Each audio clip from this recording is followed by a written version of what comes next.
안녕하세요. 퍼스트게이트의 박성준입니다. 앞에 두 분께서 좋은 얘기를 많이 해주시고 제가 보니까 약간 중복이 될 수도 있을 것 같지만 가능하면 중복이 되지 않도록 제가 아주 초기 얼리 스테이지에서 사업을 하고 계시는 분들을 위해서 좀 대화하는 것처럼 말씀을 드리고 싶습니다. 먼저 목차는 이렇게 할 텐데요. 편하게 들으시면 될 것 같습니다. 저희 퍼스트게이트는 아주 얼리 스테이지를 주로 인큐베이팅, 액셀러레이팅, 투자하는 회사고요. 저희 회사가 여러 기관, 벤처 캐피탈이나 이런 기관들과 함께 기업을 발굴하고 투자하고 함께 성장해 나가는 그런 회사입니다.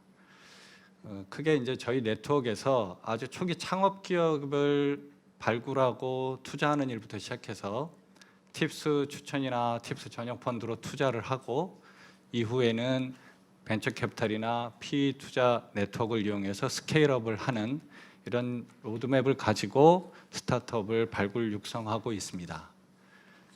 회사 소개는 간단히 드렸고요. 우리 스타트업을 중심으로 이제 좀 얘기를 드려보겠습니다. 이 그래프는 아마 보신 분들이 많이 계실 거예요. 죽음의 계곡이라고 하는 저 부분에 있는 많은 스타트업들이 있죠. 그 중에 아주 소수의 기업들이 브레이크 이븐이라고 하는 점을 넘어서 그 회사가 발전하면서 투자 관점에서 보면 프리 A 할 수도 있고 안 할 수도 있고 시리즈 A, B, C 또는 더 나아가서 상장을 하거나 M&A가 되거나 이런 과정을 거치겠죠. 근데 무엇보다도 가장 중요한 거는 저 죽음의 계곡의 과정을 어떻게 넘을 거냐라고 하는 게 모든 스타트업의 초기 창업자들이 가장 힘들고 고민을 하시는 걸 겁니다. 저 각각의 그 스타트업의 발전 경과에 따라서 함께하는 투자자들의 종류가 좀 다르죠. 사실 오른쪽에 보시는 벤처 캐피탈이나 P나 전략적 투자자들은 흔히 저 시리즈 A 이상을 갔을 때 좀 관심을 갖습니다. 그 범위 안에도 얼리 스테이지, 레이터 스테이지 이렇게 나누기도 하지만 어쨌든 저희가 흔히 벤처 생태계에서 많이 활동하고 큰 투자금이 운영되는 데는 저 부분이지만 사실 앞단에 아직 이제 막 시작한 초기 스타트업 같은 경우에 저희는 엔젤이나 저희 같은 액셀러레이터나 그 다음에 벤처 캐피탈 중에 일부 초기 투자를 하는 벤처 캐피탈들이 있죠. 자, FFF라는 말은 아마 들어보신 분들도 계실 텐데요. 가죠. 패밀리, 프렌드, 그리고 마지막에 풀스를 하는데 아마 그러면 들어보신 분들 계시겠지만 왜 저기에 바보들이라는 말을 썼을까요? 다르게 해석할 수도 있겠지만 저는 이렇게 생각합니다. 사실 저 초기 단계에 아직도 죽음의 계곡에 있는 초기 스타트업에 누가 투자한다라는 것은 합리성에 의한 판단 또는 어떤 경제적인 판단으로는 사실은 투자를 하면 안 되는 기업들입니다. 즉 투자의 대상이 아닌 거죠. 엄격하게 따지면. 그래서 사실은 바보들입니다. 그럼 바보가 투자를 할 때는 안 하진 않은데 어떻게 투자를 하느냐, 이게 제가 설명드리고 싶은 말씀입니다. 이것은 디시전 프로세스라고 해서 초기 투자를 할 때 각 투자사들이 어떤 경과를 거치는지를 잠깐 먼저 말씀을 드리면 이건 벤처 캐피탈도 마찬가지인데 굉장히 많은 투자 후보자들을 IR 데크를 또는 사업 계획서 이런 걸 가지고 먼저 보게 되는데 처음에 이렇게 깔때기에서 한 100개 정도를 본다고 하면 실제로 마지막에 개혁 체결하는 건 평균 2개 정도? 여기 있는 이 데이터는 특정 회사의 쭉 지난 과정에서 진행해왔던 것인데 사실 그 정도밖에 되지 않습니다. 많은 중간의 과정을 거치게 되는데 제일 처음 투자사들하고 만날 때는 이제 IR 데크라고 하는 실제 앙상한 그 투자 계획서, 문서로 되어 있는 투자 계획서인데 이게 첫 관문으로 가장 중요합니다. 그래서 앞에 말씀하신 그 투자자분들도 이거를 어떻게 잘 써야 되느냐는 거에 대해서는 잘 이미 말씀을 드렸고, 그다음에 이제 그걸 가지고 그 다음 게 실제로 미팅을 하거나 하려면 IR 피칭을 여러 번 하시게 되죠. 결국 IR 피칭을 통해서 단순히 한 번의 피칭이 아니라 투자 심사역과 많은 Q&A와 대화와 이걸 통해서 투자 심사역이 이 회사를 투자를 해야겠다라고 마음의 결정을 내리고 나면 투자 심사역 자신이 그 회사에 대한 투자 심사 보고서를 씁니다. 자신이 그 비즈니스에 대해서 시장 조사도 하고 사업 전략도 수립해보고 무엇이 장점이고 단점인지들을 전부 정리를 해서 실제로 내부의 투자심의위원회라고 하는 것을 통과를 해야 됩니다. 근데 저게 한 번 할 수도 있고 두 번 할 수도 있죠. 저 과정에서 모든 투자심의위원이 어떤 회사는 만장일치로 투자심의위원회를 의사결정을 하는 회사도 있고 어떤 회사는 과반수로 결정하는 경우도 있지만 적어도 혼자 결정하지는 않습니다.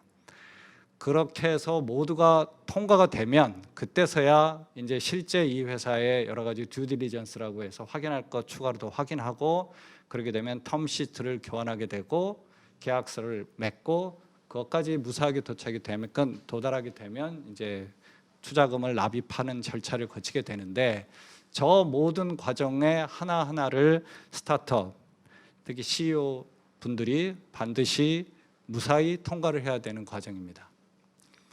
이제 그렇다면 다시 저 밸리 오브 데스, 저 죽음의 계곡에 있을 때는 투자자들은 어떤 관점으로 투자를 하느냐라고 하는 거에 대해서는 크게 비즈니스 모델과 창업팀 두 개의 포인트만 본다고 말씀을 드렸죠.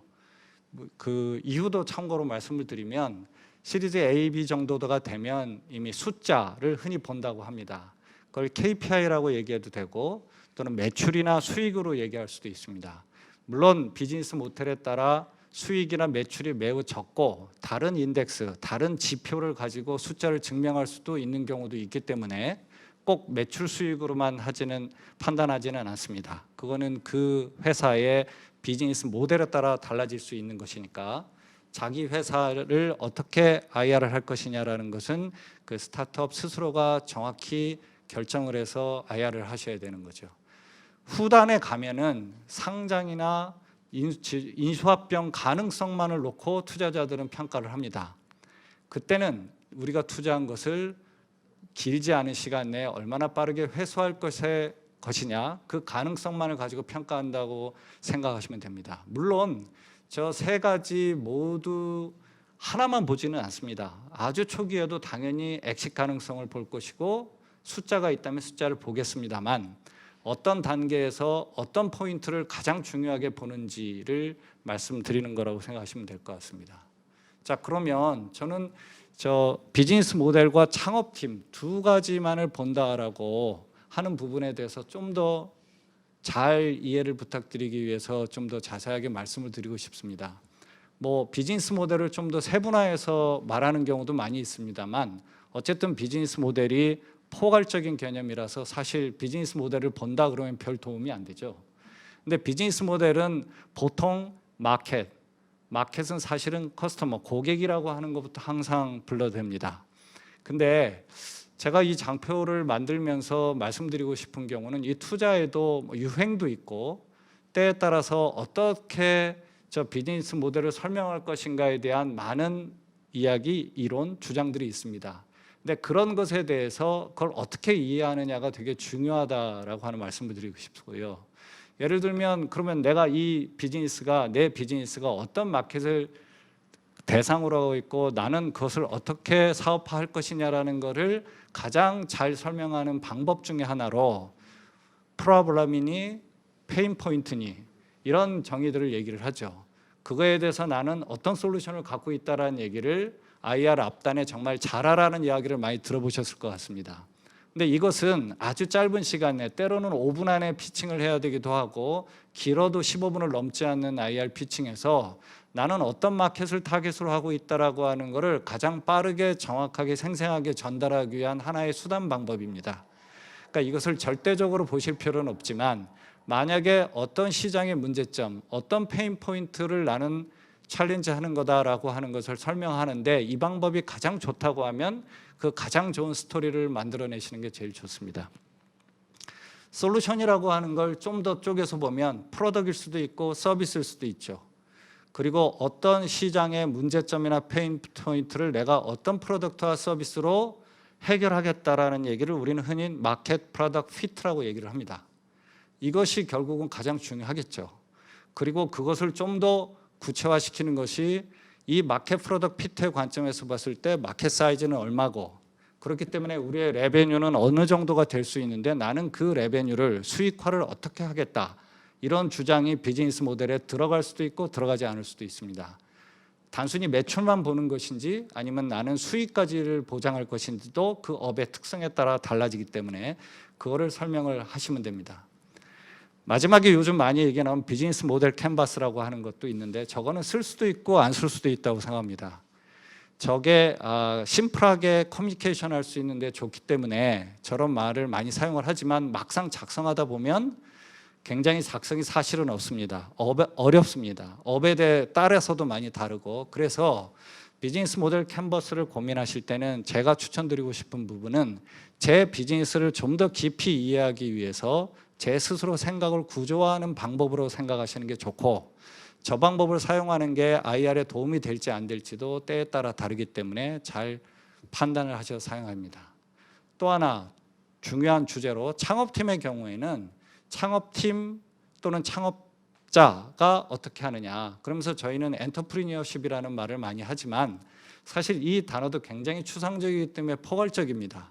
그래서 내가 정말 이 사업을 하는 데 있어서 어떤 어려움이 있어도 결코 좌절하지 않고 끝까지 밀고 나갈 만한 결기를 엔터프리니어십으로 보는 투자자들도 있고, 그러지 않고 리더십이라든지 그 사람의 미션이나 비전이 어떻다 이런 내용에 대해 중점을 갖는 투자자들도 투자자에 따라 다릅니다.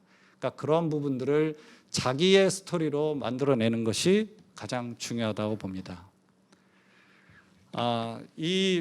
제가 흔히 이렇게 투자를 검토하면서 만나다 보면 이제 많은 분들이 이런저런 질문들을 하는 경우가 많은데 그 중에 몇 가지만 좀 소개를 드리고 말씀을 드리고 싶은데, 1인 창업도 많이 고민하시는 분들이 있을 때 이렇게 얘기를 합니다. 사실은 적어도 2명 내지 3명이 가장 좋고 적어도 2명이 함께 할 수 있는 시작이 되었으면 좋겠다. 사업은 혼자 할 수 있는 것이 아니기 때문에 팀을 만들어내는 것이 좋겠다라고 보통 추천을 드립니다. 그래서 어떻게 보면 비즈니스를 처음 시작할 때 가장 중요한 것은 어떤 팀과 같이 하자는 거죠. 같이 하느냐라는 것을 만들어내는 것이니까 그런 같은 팀을 잘 만드시는 걸 중요하게 생각해 주셨으면 좋겠고요. 회사 내 창업에 대해서 고민하시는 분들도 많은데 요즘 대기업 같은 경우는 사내벤처 제도를 공식적으로 운영하는 것도 많아서 그런 걸 활용하는 건 매우 좋습니다. 근데 그렇지 않은 기업들이 이제 대부분이죠. 어쨌든 회사의 동의를 얻어서 그 프로세스를 거치면 가장 바람직하지만 그렇게 하지 않을 경우에도 회사 내 창업과 회사 외 창업의 본질적인 창업의 차이는 없습니다. 고민할 것은 똑같고 똑같이 해나가야 되는 것이니까 그런 부분들을 염두에 두셨으면 좋겠고요. 그리고 시장에 대해서는 요즘 TAM, SM, SM 여러 가지 이런 단어를 사용하는데 저것은 좀 함정이 있으니까 잘 활용을 하셨으면 좋겠어요. 즉 쓸 수도 있고 안 쓰는 게 좋을 때가 더 많다. 왜냐하면 초기 스타트업에 있어서는 특히 통계청 자료나 그러니까 투자자들도 알고 이미 시장의 대부분이 아는 어떤 분야의 시장이 많다, 이런 거는 사실 별 도움이 안 되죠. 그거보다는 내가 그 시장에 대한 인사이트를 어떻게 얻게 되었고, 그래서 나는 시장을 어떻게 정의하고 그 안에서 나는 어떤 트라이를 해봤거나 그 안에서 어떤 작은 성공 경험이 있다거나 이런 자기만의 스토리로 시장을 이해하고 얘기하는 것이 가장 좋습니다. 그래야 투자자가 신뢰를 합니다.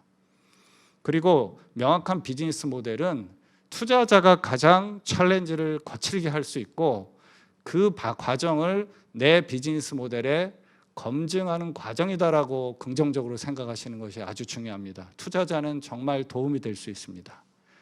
즉 투자는 사업의 분명 일부분입니다. 사업이 성공하고 발전하는 데서 매우 중요한 마일스톤은 투자의 관점, 투자의 시점에 결정이 됩니다. 그때 기업 가치도 한번 시장에서 평가를 받게 되고 하니까 반드시 사업에 대해서는 나는 어떤 투자 프로세스, 투자 로드맵을 가져가겠다라는 생각을 항상 같이 하면서 사업을 하시는 게 좋습니다. 마지막으로 꼭 드리고 싶은 말씀은 어떤 투자 회사, 투자 조직의 투자 담당 심사역이라 하더라도 자기 혼자 결정할 수는 없습니다. 회사 내 누군가를 그 투자 담당 심사역도 설득을 하고 그 사람을 설득해내지 못하면 투자가 불가능합니다. 즉 무슨 얘기냐면요, 투자 심사역과 여러분들이 같이 만나시게 되면 이제 같은 배를 탄 같은 팀인 겁니다. 즉 투자 담당 심사역이 나의 비즈니스와 나의 그 팀에 대해서 정확히 이해하고 공감하고 정말 그 투자 심사역이 이 자리에서 정말 사업을 하고 싶다라고 느낄 정도로 그 투자 담당 심사역을 내 편으로 만들어야만 그 투자가 성공을 합니다.